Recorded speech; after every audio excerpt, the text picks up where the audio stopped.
Tara, luto tayong barbecue.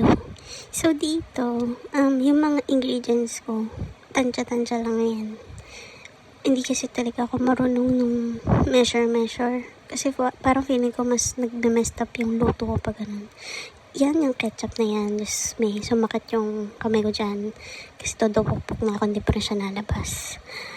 Hindi ko alam kung paano siya gagawin madali. Anyways, ayan, dyan lang ako. Kung mapapansin nyo, wala pa yung karne. Pero usually, pag nakikita nyo, may mga karne na, tsaka titimplahan. Hindi ko kasi, hindi nga ako marunong magsukat. So, nagkaganyan muna ako para titikman ko siya. Tapos, tsaka ko siya i-adjust ganyan.